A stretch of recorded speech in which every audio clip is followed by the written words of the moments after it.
여러분, 직장에서 겪는 불편한 상황이 단순한 스트레스가 아니라 직장 내 괴롭힘일 수도 있다는 사실 알고 계셨나요? 오늘은 최근 논란이 된 오요한나 사건을 바탕으로 직장 내 괴롭힘의 특징과 유형, 그리고 이에 대한 대처 방법을 이야기해 보겠습니다.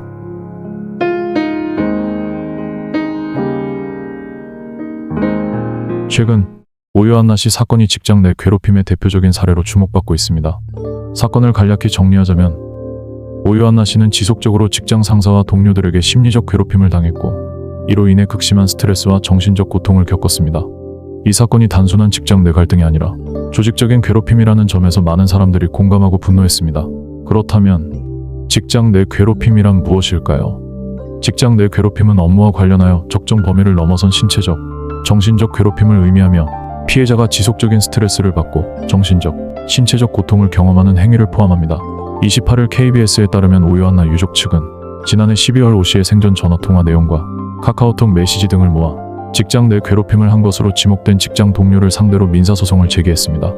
오 씨의 유서에는 책임감 없다 취급당해 3개월 숙직실에서 자며 출근할 동안 관심 가진 적 있느냐 토로하는 내용이 있었으며 직장 동료에게 보낸 카카오톡 메시지에는 이런 소리 들을 만큼 최악인가? 내가 기상팀 존폐를 논할 만큼 잘못하고 있는 거야? 토로하는 내용이 담겼습니다. 앞선 내용을 봐왔듯이 나르시시스트들은 직장에서 권력을 얻고 유지하기 위해 공격적인 언행을 서슴지 않습니다. 그들은 다음과 같은 방식으로 공격성을 드러냅니다. 책임감 없다. 취급당하며 이런 소리 들을 만큼 최악인가? 말을 들으며 언어적 협박과 위협을 가하며 상대를 위축시킵니다. 또한 3개월 동안 숙직실에서 자며 출근할 동안에서 주목할 부분인데요. 나르시시스트들은 자신에게 위협이 된다고 느끼는 사람을 조직 내에서 고립시키려 합니다. 그들은 다음과 같은 방법을 사용합니다. 회의 일정이나 업무 관련 정보를 일부러 공유하지 않아 일을 제대로 수행하지 못하게 만듭니다.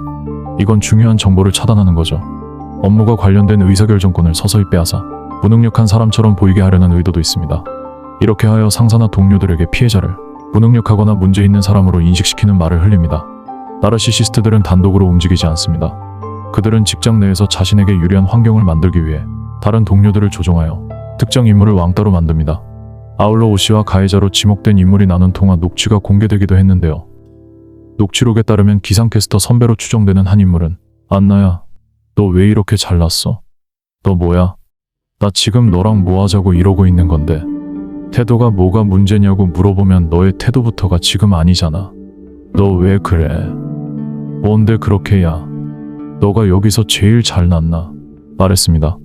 이에 오 씨가 아니요 라고 하자 내가 너 아랫사람이야? 라며 물었고 오 씨는 아니요 라고 대답했습니다.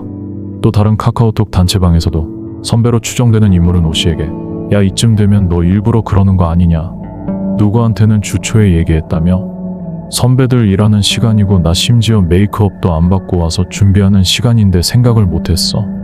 너 진짜 여기 혼자 일해? 너 진짜 선배한테 개념 없는 게 미안하긴 한 거야? 매번 미안하다고 말하고 계속 그러는 건 일부러 그러는 거야 너 라고 다그쳤다.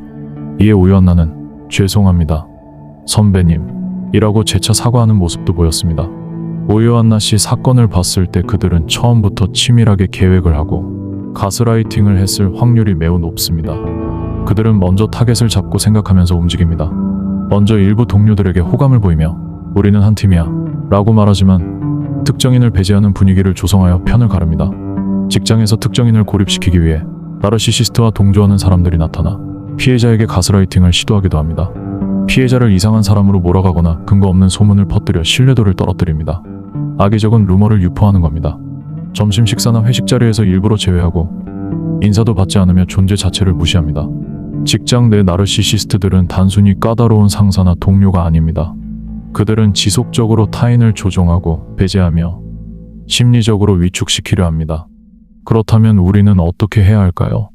제가 가장 안타까운 부분은 기사에 따르자면 이와 관련해 MBC는 고인이 프리랜서로 일하면서 자신의 고충을 담당 부서 경영지원국 인사팀 인사상담실, 감사국 클린센터나 함께 일했던 관리 책임자들에 알린 적이 전혀 없었다며 만약 고인이 생전에 피해 사실을 MBC 관계자에게 알렸다면 그 관계자가 누구인지 저희에게 알려주시기를 바란다고 밝혔습니다.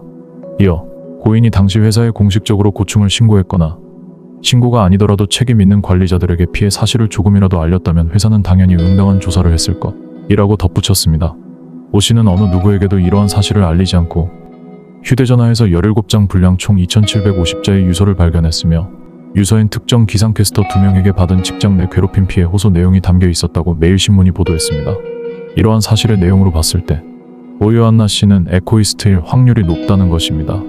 에코이스트라는 것은 추후 영상을 업로드할 예정인데 나르시시스트와는 정반대인 공감 능력이 굉장히 높고 여러 사람들에 대한 배려가 기본적으로 높은 사람들을 칭합니다.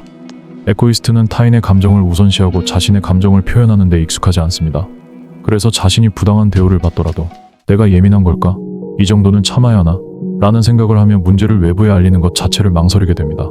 가스라이팅을 당하면 점점 자기 의심이 커집니다.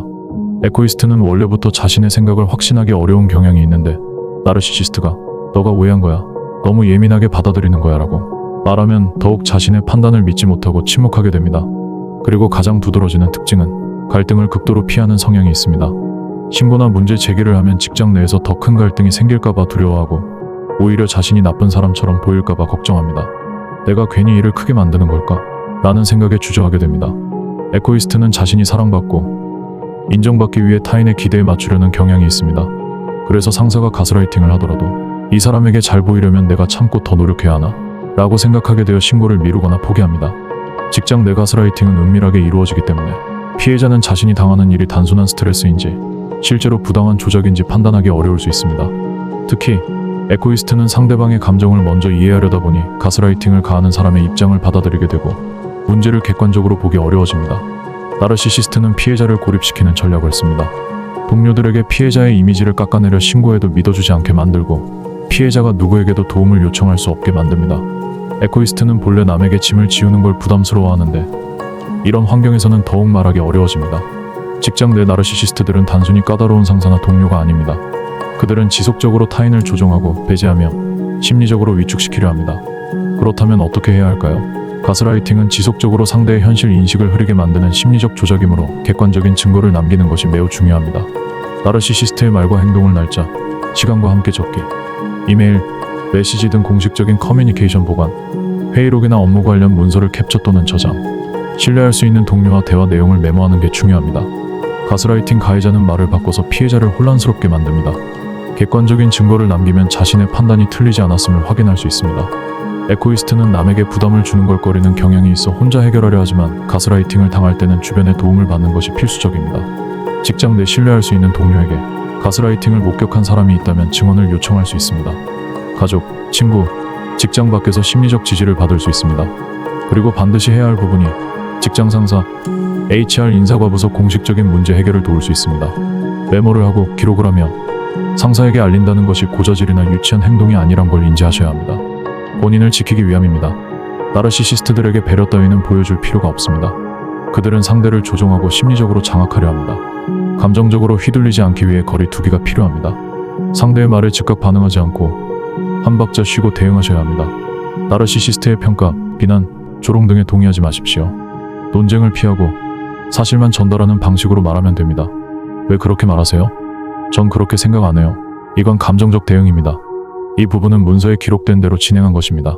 이렇게 객관적 대응하는 게 중요합니다. 필요할 때는 물리적 거리도 유지하십시오. 가스라이팅을 당하면 자존감이 낮아지고 자기 의심이 심해집니다.